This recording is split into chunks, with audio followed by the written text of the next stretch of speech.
દેહના 5 દોષ, તો જીવના 5 દોષ કયા? તો કે પ્રાણાધ્યાસ, ઇન્દ્રિયાધ્યાસ, અંતઃકરણાધ્યાસ અને ઇન્દ્રિયાધ્યાસ અને સ્વરૂપ વિસ્મૃતિ. આ 5 અધ્યાસ. દેહાધ્યાસ એટલે દેહને જ સર્વસ્વ માનવું. ના કે જીવન છે ત્યાં સુધી મજા કરી લો, મર્યા પછી કોણ જોવા આવવાનું છે. જે દેહ પૂરતું જીવન માને છે અને દેહના પોષણને જ જીવન માને છે એ દેહાધ્યાસી છે. દેહ સમાપ્ત થઈ જાય છે પણ જીવન સમાપ્ત નથી થતું. આ દેહ આ જીવન યાત્રાનો એક પડાવ છે. યાત્રા તો અનંત જન્મોની. દેહાધ્યાસ, પ્રાણાધ્યાસ. યોગીઓને પ્રાણાધ્યાસ હોય, એમને એમ થાય કે બસ પ્રાણાયામ કરીએ છીએ એનાથી જ જીવન ચાલે છે. પણ ભૂલી જાય છે કે બાળક જન્મે ત્યારે એને શ્વાસ લેતા શીખવાડે છે કોણ? કોઈ જન્મેલા બાળકને શીખવાડવું પડે છે, બેટા શ્વાસ આમ અંદર લે, પછી થોડી વાર રોક, હવે બહાર કાઢ, હવે આમ 5-10 વાર કર, હવે કર્યા કર. ના, આ તો સહજ પ્રક્રિયા છે. જ્યાં સહજતા છે એનો થાક નથી હોતો. ક્યારે કોઈને શ્વાસ લેવાનો થાક લાગ્યો કે આ 50 વર્ષનો થયો, 60 વર્ષનો થયો ને આટલા ટાઈમથી શ્વાસ લઉં છું, લાવ ને અડધો કલાક આરામ કરી લો. કાયમનો આરામ થઈ જાય કે? પણ એ જ વ્યક્તિને એમ કહો કે તું 20 પ્રાણાયામ કર અને તારી જાતે શ્વાસ લે, તો 20 પ્રાણાયામમાં થાકી જઈએ. ચાલે છે, ચલાવે છે ભગવાન, તો એનો શ્રમ નથી. ચાલી રહ્યું છે એ જ્યારે ભાન છે, શ્વાસ વિશ્રમ નથી. પણ આપણે ચલાવવા જઈએ છીએ તો થાકી જઈએ. જન્મ્યા ત્યારથી જોઈ રહ્યા છીએ, થાક નથી લાગતો. ભગવાન કે 20 મિનિટ આને જો, થાકી જશે આખો. જ્યાં જ્યાં તમારો પ્રયાસ આવે છે ત્યાં તમારી સીમાઓ તમને મળે. અને જ્યાં જ્યાં ભગવાનનું સંચાલન છે એ ભગવાનની અસીમિતતા છે. પ્રાણાધ્યાસ, ઇન્દ્રિયાધ્યાસ. ઇન્દ્રિયોના સુખ માટે જ દોડતા રહેવું. જો આ ઇન્દ્રિયો તો ઉપનિષદમાં અશ્વ સમાન, ઘોડા સમાન કહી. ઘોડાની લગામ તમારા હાથમાં હોય તો તમે ઈચ્છો ત્યાં ઘોડો જાય, પણ લગામ છૂટી જાય તો ઘોડો જ્યાં લઈ જાય ત્યાં તમારે જવું પડે. આ ઇન્દ્રિયો પણ એવી જ હોય છે. અને આપણા જીવનમાં ઘણી જગ્યાઓ એવી હોય છે કે જ્યાં આપણે જતા હોઈએ છીએ, અને ઘણી જગ્યા એવી હોય છે જ્યાં ઇન્દ્રિયો આપણને લઈ જતી હોય છે. અને આપણે જ વિવેક શોધવાનો. કોઈ બીજા આપણને આપણી ભૂલ ગણાવે એના કરતા માણસે પોતાની ભૂલ શોધવાની આદત પાડવી કે મારા જીવનમાં ઉત્તમ શું છે અને મારા જીવનમાં ખોટું શું થઈ રહ્યું. મારે એના ઉપર કામ કરવું. મારે મારી જાતે એના પર કામ કરવું. કારણ કે બીજાનું ઉપદેશેલું કદાચ બહુ કામ ન લાગે. હા, ઘણી વાર ઘણાના વચનો આપણા જીવનમાં પ્રેરણા બની શકે, પણ પરિશ્રમ તો આપણે જાતે જ કરવાનો છે આપણા માટે. ઇન્દ્રિયાધ્યાસ, અંતઃકરણાધ્યાસ. મન, બુદ્ધિ, ચિત્ત અને અહંકાર, આને અંતઃકરણ ચતુષ્ટય કહેવાય.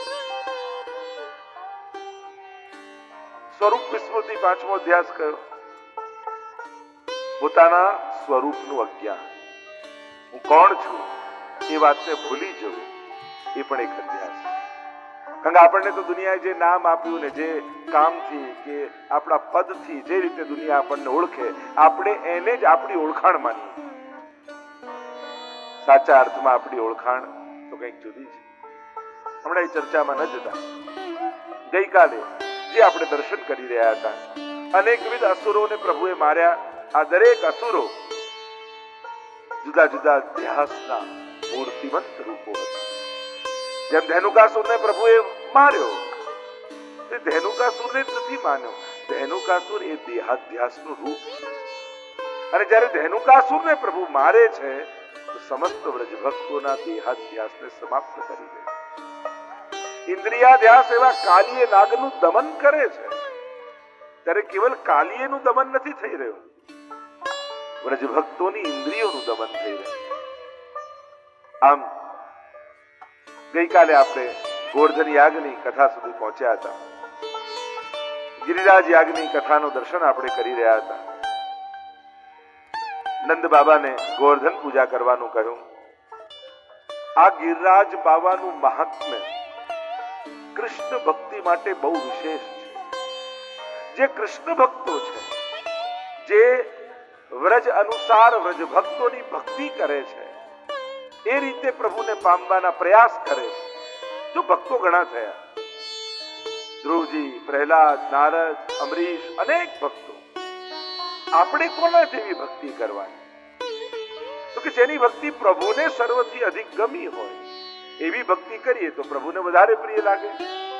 તો ભક્તિ કરવી કોના જેવી? તો નારદજીને ભક્તિ સૂત્રમાં બતાવ્યું, યથા વ્રજ ગોપિકાના. કેવી ભક્તિ કરવી? જેવી ગોપીજનોએ ભક્તિ કરી એવી ભક્તિ કરવી. અને એટલા માટે પુષ્ટિ માર્ગ એટલે વ્રજ ભક્તોની ભક્તિનો માર્ગ. આપણે એક વ્રજ ભક્ત બની અને ઠાકોરજીની ભક્તિ કરીએ છીએ. જે રીતે ગોપીજનોએ ભક્તિ કરી એ રીતે ભક્તિ કરીએ છીએ. એટલે ગોપીજનોને સમજી જશો તો પુષ્ટિ માર્ગ સહજમાં સમજમાં આવી જશે. તો ભક્તિ માર્ગના આચાર્ય એવા નારદજી કહે છે, એટલે મહાપ્રભુજી પણ સેવા રીત પ્રીત વ્રજજન કી જનહિત જગ પ્રગટાઈ પ્રગટ ભય માર્ગ રીત દિખાઈ. આપણને વ્રજ ભક્તોની રીત અને પ્રીત બંને આપી. અને એટલે જ સેવા ક્રમમાં બે પક્ષ હોય છે, એક નબળો પક્ષ અને એક શ્રેષ્ઠ પક્ષ. નબળો પક્ષ કોને કહેવાય ભક્તિ માર્ગમાં કે આધ્યાત્મિક જગતમાં? અમને તો આવું ફાવે એટલે આવું કરી લઈએ, મને તો આવું ગમે એટલે હું તો આમ કરું, મારાથી તો આટલું જ થાય એટલે હું તો આમ કરું. પોતાને અનુકૂળતા પ્રમાણે કરવું એ નબળો. અને શ્રેષ્ઠ પક્ષ એ છે, મારા ઠાકોરજીને જે ગમે ને મારે એ રીતે કરવું. મારા પ્રભુને આ સામગ્રી ગમે છે તો આ ધરીશ, મારા પ્રભુને આવા શૃંગાર અને વસ્ત્ર ગમે છે તો આવા ગમે, મારા ઠાકોરજીને આવા કીર્તન ગમે છે તો આવા ગમે. પ્રભુને જે રૂચે, પ્રભુને જે ગમે એ રીતે લાલ લડાવવા. તત્સુખનો ભાવ એ પુષ્ટિ માર્ગમાં બહુ જ મહત્વનો. જ્યારે પુષ્ટિ માર્ગીય ભક્તિ કરવા તમે નીકળો, જ્યારે તમે મહાપ્રભુજીની આજ્ઞા પ્રમાણે ભક્તિ કરવા નીકળો છો, ત્યારે આટલી બાબતો સ્પષ્ટ હોવી જોઈએ. સૌથી પહેલી બાબત, તમે જેની સેવા કરો છો એને પ્રગટ જાણો. આ સેવા માર્ગનો પહેલો સિદ્ધાંત, તમે જે લાલનની કે ચિત્ર સ્વરૂપની કે જેની પણ સેવા કરો છો એને સાક્ષાત જાણો. એટલે ઠાકોરજી આગળ એમ બી નહીં કહેવાનું કે ક્યારે દર્શન આપશો. તો ઠાકોરજી એમ કે છે કે આપી રહ્યો છે કોણ છે? એટલે કે તું એમ કે છે કે આ ઠાકોરજી નથી, ક્યાંક આકાશમાંથી આવવાના છે.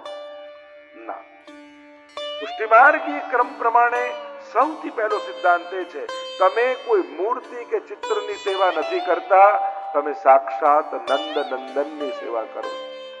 દેખો, ફલ ફલિત હોય ફલરૂપ જાણે. એને ફલરૂપ જાણશો, એને પ્રગટ જાણશો તો એ પ્રગટ થઈને મળશે. એટલે પહેલી વાર એને સાક્ષાત જાણો.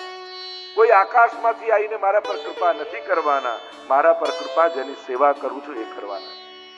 બીજી વાત, એના તત્સુખનો ભાવ.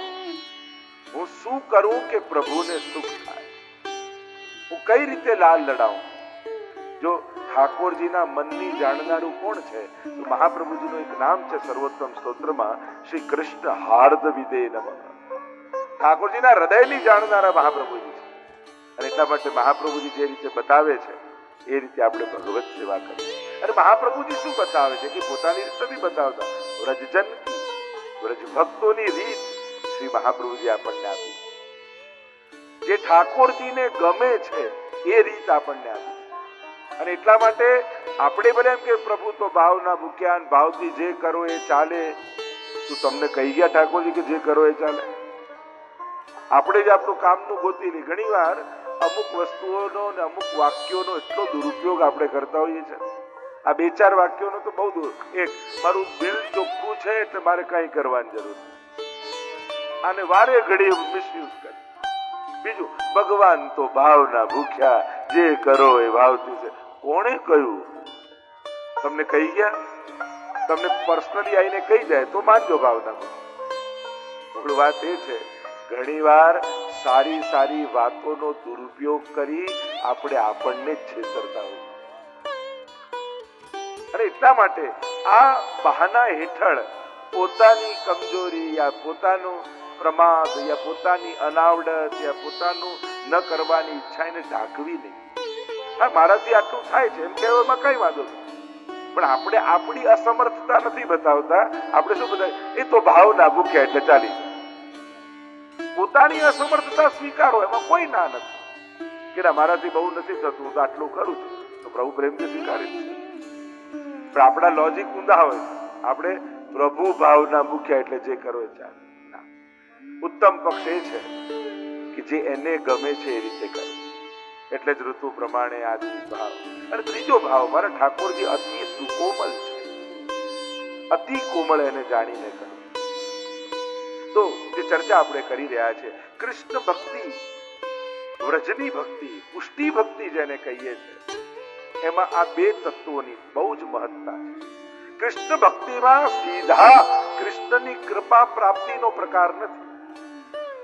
કૃષ્ણ ભક્તિમાં સૌથી પહેલા પ્રભુના લીલા પરિકરની કૃપા અને પછી ઠાકોરજીની કૃપાનો પ્રકાર. અને પ્રભુની લીલા પરિકરમાં આ બે તત્વો બહુ જ મહત્વના છે.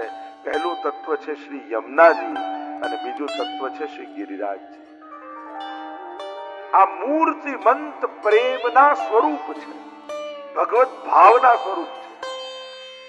આપણે જેમ કહીએ ને કે ઠાકોરજીની ઈચ્છા શક્તિ એ રાધાજી અને ઠાકોરજીની કૃપા શક્તિ એ શ્રી યમુનાજી. તો યમુનાજીની કૃપા અને એના થકી મુકુંદ રતિ વર્ધિની ભગવત ભાવનું દાન શ્રી યમુનાજી કરે અને એમની કૃપા થકી કૃષ્ણ પ્રેમની પ્રાપ્તિ થાય. અને પછી જયારે કૃષ્ણની સેવામાં જોડાઈએ ત્યારે કૃષ્ણ કૃપાના અધિકારી. એ જ રીતે એ જ ભાવનું, એ જ પ્રેમનું દ્રવીભૂત સ્વરૂપ, વહેતું સ્વરૂપ એ યમુનાજી અને ઘનીભૂત સ્વરૂપ એટલે ગિરિરાજજી. અને ગિરિરાજજીનું મહાત્મ્ય વિશેષ રૂપે આપણે ત્યાં માનવામાં આવ્યું છે, કારણ કે એમનું મહાત્મ્ય સ્વયં ઠાકોરજીએ બતાવ્યું છે અને અનેક અનેક પુરાણોમાં એની મહત્તા બતાવી છે. અને એમાં પણ વિશેષ કરીને ગર્ગ સંહિતામાં આખો ગિરિરાજ ખંડના નામથી ગિરિરાજજીના મહાત્મ્યનું વર્ણન કર્યું છે. ગિરિરાજજીનું પ્રાગટ્ય સૌથી પહેલા ગોલોક ધામમાં થયું એમ માનવામાં આવે. ઠાકોરજી અને સ્વામીજી બિરાજ્યા છે અને સ્વામીજીએ હૃદયમાં મનોરથ પ્રગટ કર્યો પ્રભુ આગળ કે એવું કંઈક સુંદર સ્થાન નિર્માણ કરવા કે જ્યાં સુંદર કંદરાઓ હોય, ઝરણાઓ વહેતા હોય, એકાંતિક વિહાર થાય. અને એ જ સમયે ઠાકોરજીના હૃદયમાંથી તેજ પુંજ નીકળ્યું, 100 યોજન ઉપર ગયું. ઠાકોરજી હાથ રાખ્યું અને પર્વત આકારે એ તેજ પુંજ ગિરિરાજજી સ્વરૂપે પ્રગટ થયું ગોલોક ધામમાં. 100 શિખર વાળા હતા એટલે એમનું નામ પડ્યું શતશૃંગ. ગોલોક ધામમાં એમનું નામ શતશૃંગ છે. પ્રભુ જયારે ભૂતલ પર પધારવાના હોય ત્યારે ઠાકોરજી પધારે ને એના પહેલા એનું લીલા પરિકર આવે. नेह कारण श्री यमने प्रथम आई, भक्त के चित्त की वृत्ति सब जान के ताते अति आतुर जुधाई. यमुनाजी પહેલા આવ્યા, ગિરિરાજજી આવ્યા. ઘણી ચર્ચાઓ ગિરિરાજજી પર છે અને ગિરિરાજજી ભૂતલ પર સાલમલ દ્વીપમાં દ્રોણાચલ પર્વતના પુત્ર રૂપે પ્રગટ થયા. 3 પુત્ર થયા.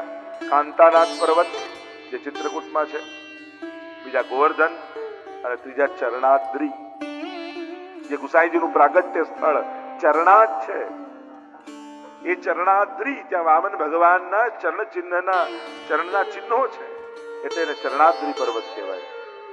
ત્રણેય ભાઈઓ પ્રસિદ્ધ કથા છે.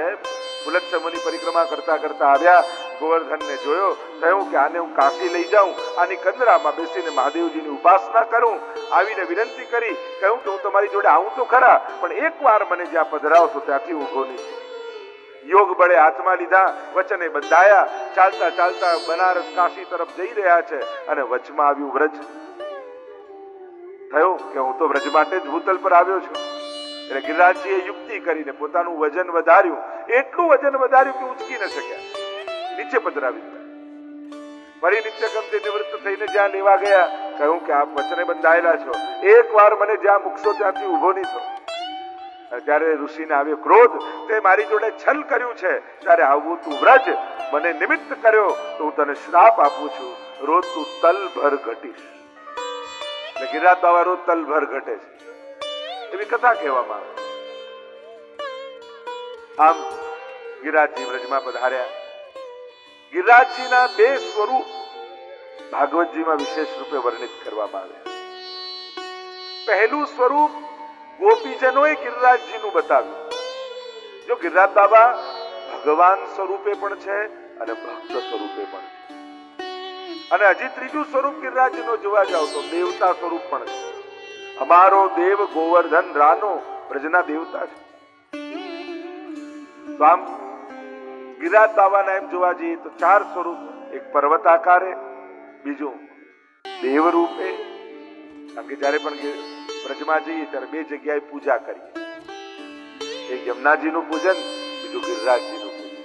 તો વ્રજમાં જાઓ ત્યાં પૂજા કરો છો ગિરિરાજજીની, પણ એ જ ગિરિરાજજી ઘરે સેવામાં બિરાજતા હો તો ત્યાં આપણે શું કહીએ, અમારે ત્યાં ગિરિરાજજીની સેવા છે.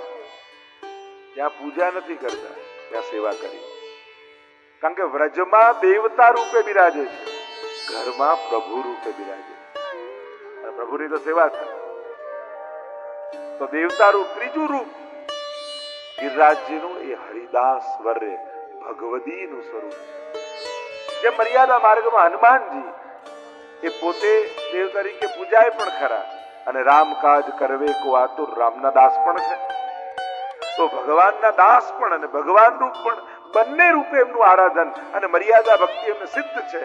એ જ રીતે પુષ્ટિ ભક્તિમાં કોઈ હોય તો ગિરિરાજ બાબા છે. સ્વયં વેણુ ગીતમાં ગોપીજનોએ સૌથી પહેલા ગિરિરાજજીનો પરિચય આપ્યો. અંતાય બદ્રિર્બલા હરિદાસ વર્યો યદ રામ કૃષ્ણ ચરણ સ્પર્શ પ્રમોદ માનમ તનોતિ સહગો ગણયોસ્તયોર્યત પાનીય સુએ વસ કંદર કંદ મૂલઈ. ગોપીજનો જ્યારે ભેગી થઈ છે ને વેણુ ગીત ગાઈ રહી છે, ઠાકોરજી વેણુનાદ કરતા કરતા જ્યારે વ્રજમાં વિહાર કરી રહ્યા છે, ત્યારે એ વેણુનો સ્વર ગિરિરાજજી સુધી પહોંચે છે અને ગોપીઓ એ ગિરિરાજજીના દર્શન કરતા કહે છે, આ અદ્રી, આ પર્વત હરિદાસ વર્યો, આ તો ભગવદીઓમાં શ્રેષ્ઠ છે, પરમ ભગવદીય છે, શિરમોર છે ભગવદીઓમાં. કારણ ભગવદીઓના જે જે લક્ષણ હોય એ બધા જ લક્ષણ ગિરિરાજજીની અંદર બિરાજે. લક્ષણ બતાવતા કહું, યદ રામ કૃષ્ણ ચરણ સ્પર્શ પ્રમોદ. પ્રભુનો ચરણોનો સ્પર્શ થતા જ રોમાંચ થઈ જાય. પ્રભુ માટે ઝરણાઓ વહાવે છે, કંદમૂળ ઉગાડે છે. એક ભગવદીય જેમ સેવામાં તત્પર હોય એમ ગિરિરાજ બાબા પણ સદાય સેવામાં તત્પર છે. જો આપણે ત્યાં ગોલોક ધામ કોઈ આકાશમાં નથી માનવામાં આવ્યું. વ્રજ ભક્તોનું અને વૈષ્ણવનું ગોલોક ધામ સાક્ષાત ગિરિરાજજીની અંદર માનવામાં આવે. ત્યાં ગિરિરાજજીની ભીતર લલિત બ્રજ દેશ ગિરિરાજ રાજે અને ખટ ઋતુ રહત સદા. એની અંદર દ્વાદશ નિકુંજ છે, 6 ઋતુઓ છે, એના 8 દ્વાર છે, અને આપણા અષ્ટ સખાઓ એક એક દ્વારના મુખિયા છે. પ્રગટ ગોલોક ધામ એટલે જ રામદાસજીને અનુભવ કરાવ્યો ગુસાઈજી પ્રભુ ચરણે, અને દ્વાદશ નિકુંજનો અનુભવ ચતુર્બુદ્ધાસજીને કરાવ્યો. ગુસાઈજી પણ સદે ગિરિરાજજીની અંદર પધારી ગયા. મહાપ્રભુજી પણ તેજ પુંજ રૂપે કાશીમાં ગંગાજીના ઘાટ પર ત્યાંથી તેજ પુંજ નીકળ્યું અને વૈષ્ણવે જોયું કે ગિરિરાજજીની ભીતર સમાઈ ગયું. એમ ગિરિરાજજીની ભીતર આખો લીલાનો વૈભવ બિરાજે. ચર્ચાઓ ઘણી છે. કહેવાય છે કે આ ગિરિરાજ બાબા જ્યારે તમે પરિક્રમા કરો છો ત્યારે આ 5 સ્વરૂપમાંથી કોઈ એક સ્વરૂપે દર્શન આપે છે. 5 સ્વરૂપો ગિરિરાજજીના માનવામાં આવ્યા. સિંહનું સ્વરૂપ, ગાયનું સ્વરૂપ, ગ્વાલનું સ્વરૂપ, સર્પનું સ્વરૂપ અને રત્ન જડિત ગિરિરાજજીનું સ્વરૂપ. આ 5 રૂપ ગિરિરાજજીના માનવામાં આવ્યા. કહેવાય કે પરિક્રમા કરો ત્યારે આ 5 માંથી કોઈ એક સ્વરૂપે निश्चित गिरिराज बाबा दर्शन आते. देखो चर्चाएं तो बहुत है, गिरिराज जी की स्वरूप की गुणगान की गाथा तो अनंत है. श्री गिरिराज बाबा ऐसे हरिदास वर्य हैं અને ગિરિરાજજીનું ચોથું સ્વરૂપ એ સાક્ષાત પ્રભુનું. શૈલોસ્મિ કહી પ્રભુ જ ગિરિરાજજીના મુખારવિંદમાંથી પ્રગટ થયા. મુખારવિંદ વ્રજમાં ક્યાંક હોય તો એ ગિરિરાજજીમાં છે. જો અમુક તત્વોને આપણે ત્યાં ભગવત મુખ માનવામાં આવે. ગાયનું મુખ એ ઠાકોરજીનું મુખ છે. ગૌગ્રાસ ખવડાવો ઠાકોરજીને ખવડાવે બરાબર. બ્રાહ્મણનું મુખ એ ઠાકોર ભગવાનનું મુખ માનવામાં આવે. બ્રાહ્મણોસ્ય મુખમાસી રજાયત, એટલે બ્રહ્મ ભોજન કરાવો તો ભગવાન જમાડ્યાનું પુણ્ય બરાબર કહેવાય. યજ્ઞ કુંડ એ ભગવત મુખ માનવામાં આવ્યું. સાક્ષાત પ્રભુ મુખ છે. એ રીતે શ્રી મહાપ્રભુજી પણ શ્રી કૃષ્ણાસ્ય છે, પ્રભુના મુખારવિંદ. અને ગિરિરાજજીનું મુખારવિંદ એ સાક્ષાત ઠાકોરજીનું મુખારવિંદ. અને એટલા માટે આ ગિરિરાજ બાબા પ્રગટ પ્રભુનું રૂપ માનવામાં આવે, સાક્ષાત ઠાકોરજી. અને એટલે જ આપણે જયારે સ્વયં સમય જઈને દર્શન કરીએ ત્યારે જયારે ગિરિરાજજીના દર્શન ખુલે ત્યારે એમ જ લાગે કે જાણે સાક્ષાત શ્રીનાથજી બાબા બિરાજી રહ્યા છે. એવો જ અનુભવ ને એવા જ દર્શન આપણને. તો ઘણી બધી ચર્ચાઓ ગિરિરાજજી પર છે. હમણાં ભગવત કૃપાથી 3 દિવસ ગિરિરાજજીની તળેટીમાં ગિરિરાજજીના વિષય પર જ ગુણગાન કર્યા.